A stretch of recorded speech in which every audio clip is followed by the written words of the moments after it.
La Bible dit dans Psaume chapitre 54 et les versets 1 et 2.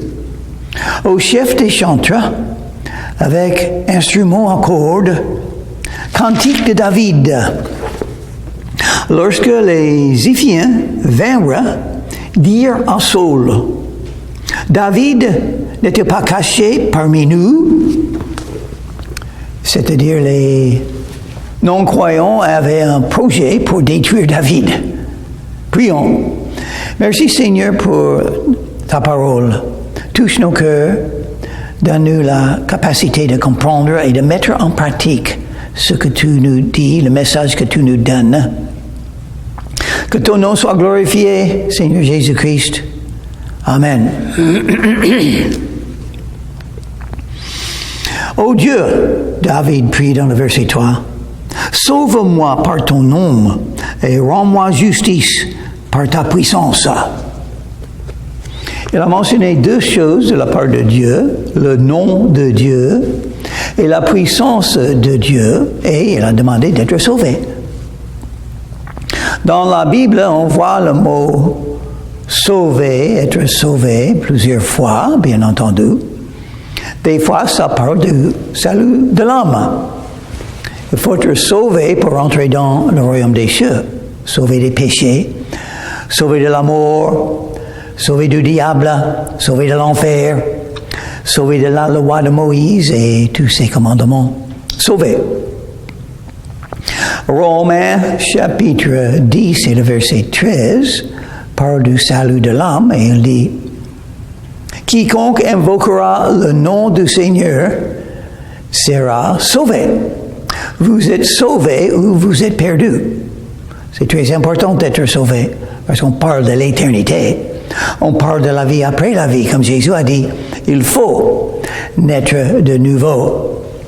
Sans être sauvé par la nouvelle naissance, vous n'avez rien. Vous êtes en danger de tout perdre. Mais Dieu peut vous sauver parce que son nom parle du fait qu'il est un grand sauveur. Le mot Jésus veut dire sauveur. Avant que Jésus est né, l'ange Gabriel est apparu à Marie et a dit, il faut donner le nom de Jésus parce qu'il sauvera son peuple de ses péchés. Dieu est le grand sauveur. Comment être sauvé? Invoquez le nom du Seigneur. Quiconque invoquera le nom du Seigneur sera sauvé. Qu'est-ce que c'est le nom? Jésus. Le nom Jésus veut dire sauveur. Si vous voulez être sauvé, il faut simplement invoquer le nom de Jésus. Il vous sauvera. Il aime sauver. Il est là pour sauver. Il vous invite et vous appelle de venir à lui et être sauvé. C'est pourquoi il est mort sur la croix. Pour pouvoir vous donner le salut. Les punitions de vos péchés sont tombées sur lui. Et il a fait ça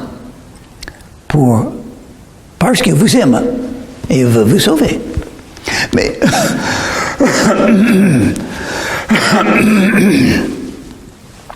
Mais il y a d'autres situations dans la vie où il faut être sauvé. On a des ennemis. La vie chrétienne, c'est une guerre spirituelle. Vous aurez des ennemis. Et même Jésus a dit, les ennemis d'un homme seront ceux de sa maison. Donc, ça va vous toucher, ça va vous faire beaucoup de mal. Comment être sauvé des ennemis comme ça, qui sont toujours là, sont dans la maison même? Faire ce que David a fait. Invoquer le nom du Seigneur. Prier. Demander l'aide. Il peut le faire. Il est le Tout-Puissant. Donc, il peut le faire. Il donne la vie et l'autre la vie. Il change ce qu'il veut changer. Il touche les cœurs s'il veut. Il change le mal dans le bien. Il garde ses promesses. Et il vous aime. Il peut vous sauver de toute situation. Oh Dieu, écoute ma prière, prête l'oreille aux paroles de ma bouche. Et il fera ça. Heureusement, il est toujours là pour entendre nos prières et pour exaucer nos prières. Car des étrangers se sont levés contre moi, des hommes violents en veulent à ma vie. Ils ne portent pas leur pensée sur Dieu. Ils ne sont pas des croyants, donc ils n'ont pas l'amour de Dieu dans leur cœur. Donc c'est très facile pour eux d'être cruels, d'être violents, avoir la haine, surtout contre les croyants. Voici, Dieu est mon secours, le Seigneur est le soutien de mon âme. Donc, vous pouvez penser à des ennemis et leur pouvoir, leur haine, leur violence, ou vous pouvez penser à Dieu et le fait qu'il nous écoute, il nous aime et il nous a donné beaucoup de promesses. Il est tout puissant.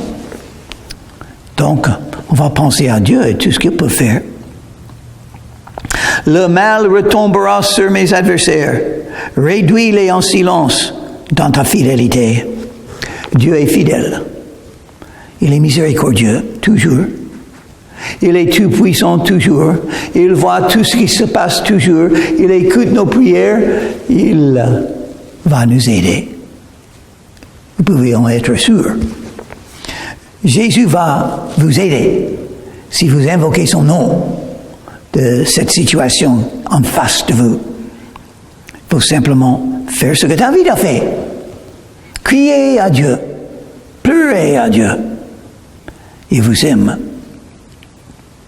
Je t'offrirai de bon cœur des sacrifices. Je louerai ton nom éternel, car il est favorable. Il commence à louer le Seigneur même avant que sa prière a été exaucée.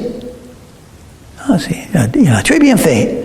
Si vous avez la foi en Dieu, la vraie foi, vous savez déjà, même avant qu'il agit, qu'il va faire quelque chose.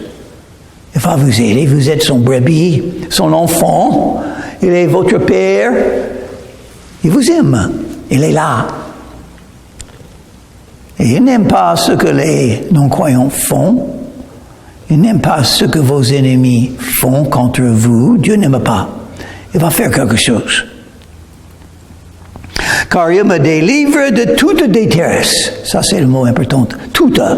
Pas quelques-uns des détresses. Toute détresse. On sait. Comment il va faire ça? Je ne sais pas, mais je sais qu'il va le faire. Il va le faire. Il a ses moyens. Et mes yeux se réjouissent à la vue de mes ennemis. Je vais les voir vaincus. Détruits par Dieu. Pas par moi. C'est Dieu qui est le juge. C'est Dieu qui doit le faire, pas moi. Et donc on verra ce que Dieu fera à vos ennemis. Dieu les aime, mais il vous aime plus parce que vous êtes sauvés de ses enfants. Donc il faut faire attention. Si vous êtes contre un enfant de Dieu, Dieu est contre vous. Chapitre 55. Au chef des chanteurs, avec instrument à cordes, cantique de David, à la musique. David était un homme de musique. Il a écrit les psaumes pour être chantés. Chanter à Dieu, louer Dieu. C'est un très grand don. Moi, je n'ai pas le don de musique. Et je vois les autres qui l'ont, je dis, c'est un grand don. J'aime beaucoup la musique. Surtout les paroles de Dieu, chanter avec les instruments. C'est étonnant. Quelques-uns des chansons chrétiennes, spirituelles, ça peut nous encourager, ça peut nous enseigner, ça peut annoncer l'évangile, la musique. Oh Dieu, prête l'oreille à ma prière et ne te dérobe pas à mes supplications.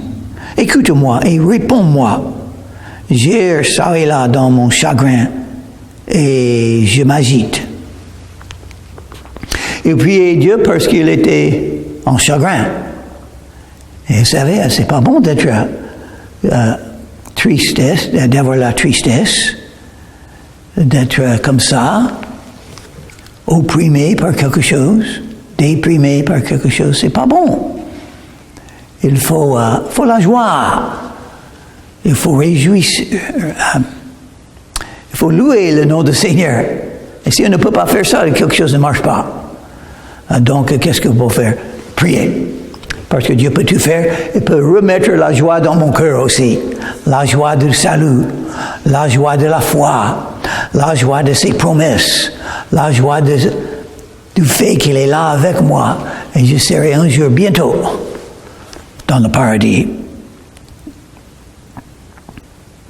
À cause de la voix de l'ennemi et de l'oppression du méchant, car ils font tomber sur moi le malheur et me poursuivent avec colère. Oh, la colère des hommes. Ça, c'est une souffrance. Moi, je le connais, malheureusement, dans la maison. La colère contre moi, jour après jour, pendant des années, j'avais ça. Qu'est-ce que je peux faire? Prier. Aimer malgré ce que les autres font et prier. Et un jour, parce que Dieu est bon, il est tout puissant, et David savait, qu'est-ce que je peux faire en face de ces gens avec tant de colère contre moi? Comme Jésus a dit, les ennemis d'un homme seront ceux de sa maison. Et la colère de ceux de sa maison, ça, c'est une colère qui brûle. Ça, c'est une colère qui détruit, qui déprime. Mais c'est une colère qui est un combat spirituel. C'est un combat spirituel. Les mots négatifs, les attitudes négatives contre vous. Mais vous avez la foi. Dans la tête, vous avez les promesses de Dieu. La joie du Seigneur. La joie d'être sauvé. Et lequel va gagner? Celui que vous voulez gagner. C'est une concurrence de tête, de pensée. Les bonnes pensées de la Bible ou les pensées négatives des ennemis. Lequel va gagner? C'est vous qui va décider. Il faut savoir contrôler vos pensées et ignorer, oublier, rejeter les mots négatifs des ennemis. Et la colère. Et recevoir les mots positifs de la bonne nouvelle, de la Bible, des promesses de Dieu. Recevoir, réfléchir, aimer, se réjouir à ses pensées. La crainte et l'épouvante m'assaillent et le frisson m'enveloppe. Je dis, oh, si j'avais les ailes de la colombe. Je m'envolerai et je trouverai le repos. Voici, je fuirai bien loin, j'irai séjourner au désert, je m'échapperai en toute hâte, plus rapide que le vent impétueux, que la tempête. Il faut partir. Il ne faut pas rester ici, pas en face de cette colère. Et heureusement, de temps en temps, Dieu va nous aider à échapper. Réduit à néant, mais comme j'ai dit, il faut échapper avec les pensées. Ce sont les pensées que vous avez qui vont déterminer la joie que vous avez ou la tristesse. Si vous savez comment penser les bonnes pensées de la Bible, de Jésus et du salut et du pardon des péchés, de l'amour de Dieu, si vous savez penser de tout ça à chaque moment, Dieu est là avec vous. Et il est le vainqueur. Et il change ce qu'il veut changer. Dieu fait tout ce qu'il veut. Rien ne peut l'empêcher. Ils en font jour et nuit le tour sur les murs. L'iniquité et la malice sont dans son sein. Verset 11. Ils en font. Parce qu'il va dire dans verset 10, réduis à néant, Seigneur, divise leur langue, car je vois dans la ville la violence et les querelles. La violence et les querelles. Les croyants ne doivent pas faire des querelles, des disputes, n'est-ce pas? Les croyants ne vont pas avoir des divisions. Nous avons le même Sauveur. Nous avons l'humilité, n'est-ce pas? Nous savons que nous sommes des grands pécheurs qui sont venus à Jésus. Et nous sommes là simplement par la grâce de Dieu. Donc, et on sait qu'il n'y a personne qui est arrivé. Oui, les autres ne sont pas d'accord sur tous les points, mais c'est pas grave. Les points principaux, Jésus le Sauveur, la Bible est la vérité, Dieu m'aime et Dieu vous aime. Nous sommes unis dans la foi. Et dans le combat spirituel, nous sommes unis. Je prie pour vous et vous priez pour moi. Nous sommes unis. Nous ne sommes pas tout à fait d'accord, mais nous n'allons pas faire des disputes au sujet des choses comme ça. Nous allons apprendre à garder l'unité dans le nom de Jésus pour son œuvre. Et il dit, ils en font qui? Les gens qui font des querelles, les gens qui font la violence, les gens qui ne croient pas en Jésus, les gens qui ne sont pas remplis de Saint-Esprit, les croyants qui sont charnels. Ils en font jour et nuit le tour sur les murs. Donc, c'est-à-dire, ils n'ont pas de paix. Ils continuent avec leurs mots négatifs, avec leurs querelles. Ils continuent tout le temps. Donc, l'iniquité et la malice sont dans son sein. Parce que c'est ce qui est en eux sort d'eux. Les querelles, les mots négatifs, les jugements, les condamnations, les accusations. Pas de foi là, pas d'amour. C'est pas bon d'être entouré des gens comme ça.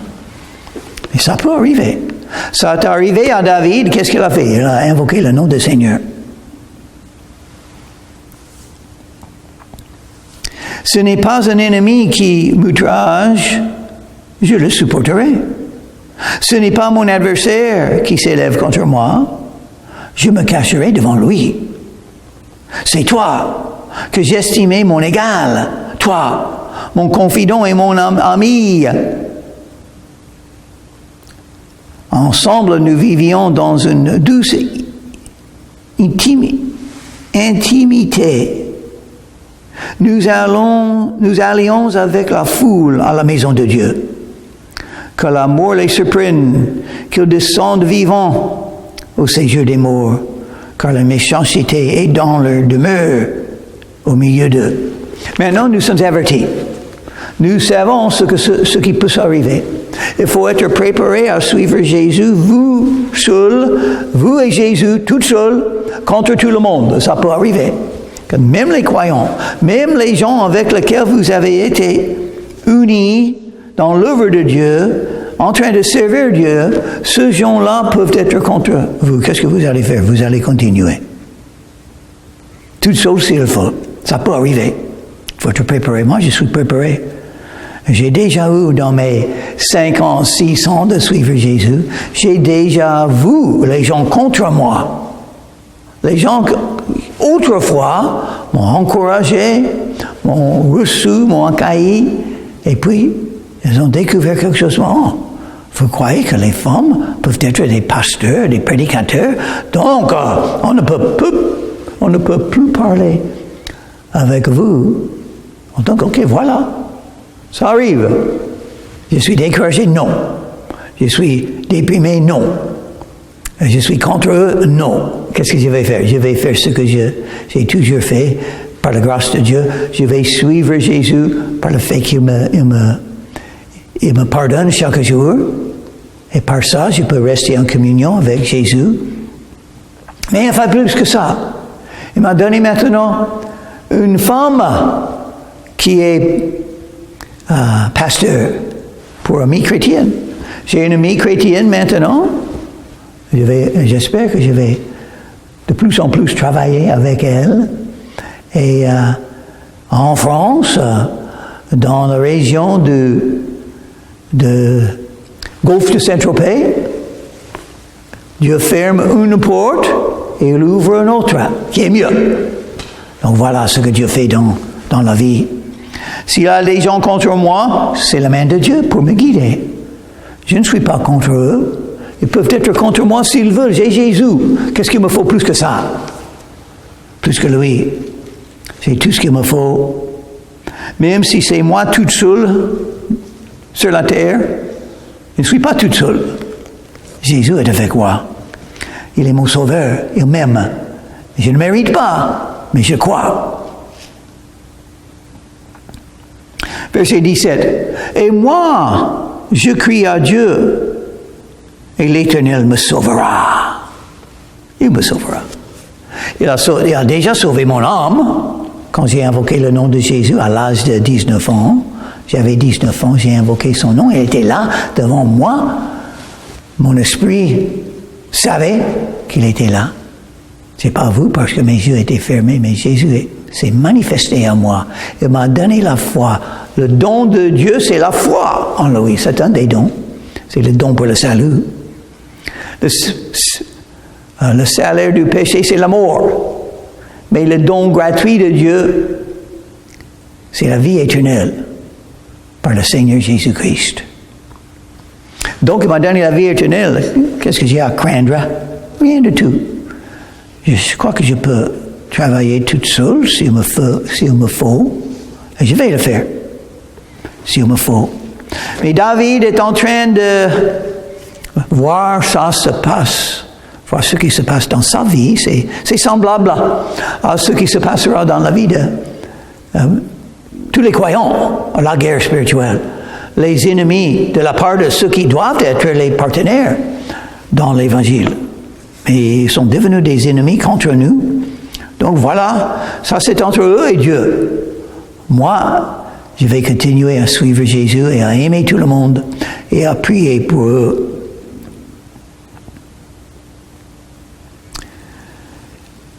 L'Éternel me sauvera. Ah, ça, il faut toujours dire ça quand vous avez des ennemis, des difficultés. L'Éternel va me sauver. Je me confie en lui. Pas dans ma sagesse. Je le reconnais dans toutes mes voies. Et il aplanera mes sentiers. Il va changer le mal dans le bien. Il a raison qu'il a laissé ça arriver. Il a permis ça arriver dans ma vie.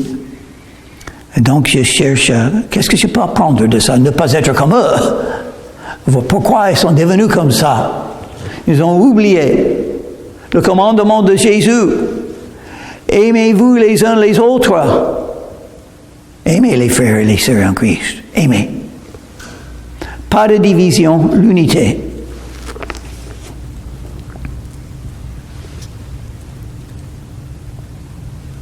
Verset 18. Le soir, le matin et à midi, je soupire et je gémis. Et il entendra ma voix. On a la confiance, on est sûr. Dieu entend ma voix et même je suis invité à entrer dans la présence de Dieu. Approchons-nous avec assurance le trône de la grâce pour trouver la miséricorde et la grâce de Dieu pour nous secourir dans tous nos besoins. Grâce à Jésus et son sang qui a été versé, qui a tout payé. Moi, un grand pécheur, invité la porte ouverte dans la présence du Père pour demander son aide. Ça ne marche pas. J'ai des ennemis dans la maison. La colère est toujours là. C'est pas bon ça, oui, mais je vais me confier dans le Seigneur. Si je dois souffrir, je vais souffrir. Et je vais faire ce qui est droit par la grâce de Dieu, ce qui est juste. Je vais aimer. Je ne vais pas faire comme eux par la grâce de Dieu. C'est pas bon ce qu'ils font. Dieu entendra et il les humiliera.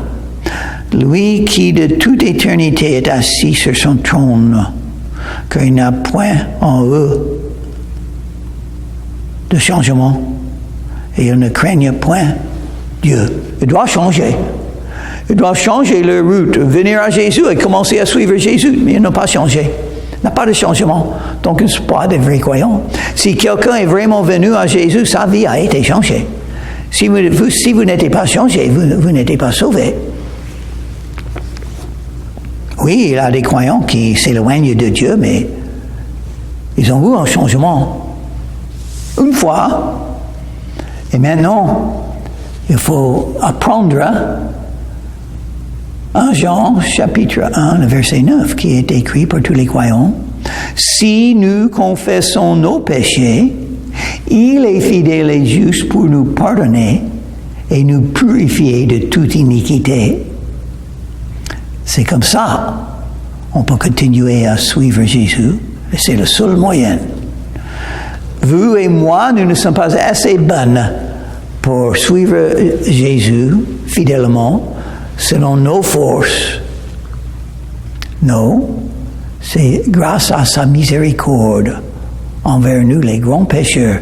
Et si vous ne croyez pas que vous êtes un grand pécheur, demandez le Saint-Esprit de vous convaincre. Il a ses moyens de vous convaincre que vous êtes toujours un grand pécheur en besoin de miséricorde de Jésus. Sa bouche, verset 21, il porte la main sur ceux qui étaient en paix avec lui. Il viole son alliance. Sa bouche est plus douce que la crème, mais la guerre est dans son cœur. Des tricheurs, des menteurs, des séducteurs. Il faut faire attention. Il faut la sagesse de Dieu pour éviter des gens comme ça. C'est Dieu seul qui peut nous donner la sagesse d'éviter des gens comme ça. Si quelqu'un comme ça entre dans votre vie, vous allez beaucoup souffrir. Mais vous avez toujours Dieu pour vous secourir. Et toi, ô Dieu, tu les feras descendre au fond de la fosse. Les hommes de sang et de fraude n'atteindront pas la moitié de leur jeu. C'est en toi que je me confie. Et David pensa au jugement. Le jugement vient. Dieu va refaire toutes choses. Personne n'échappera au jugement de Dieu. Et la vie est courte. Bientôt, les ennemis seront là. À genoux, mais trop tard pour eux.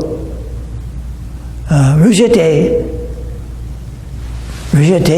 du paradis. Et la force, c'est-à-dire l'enfer, sera leur avenir. Donc, nous avons déjà gagné. C'est déjà décidé que les non-croyants ne pourront pas entrer dans le royaume des cieux. Donc, il faut aimer les non-croyants, malgré leur méchanceté, malgré leur cœur endurci. Il faut les aimer. Il faut prier pour eux, parce que l'avenir pour eux sera horrible. Mais pour nous, sera la joie éternelle. Prions. Merci Seigneur pour le salut que tu nous donnes. On te prie pour les non-croyants, que nous puissions être de bons exemples envers eux avec l'amour de Jésus. Guide nos vies, que ta volonté soit faite et que ton nom soit glorifié. En ton nom, je te prie, Jésus. Amen.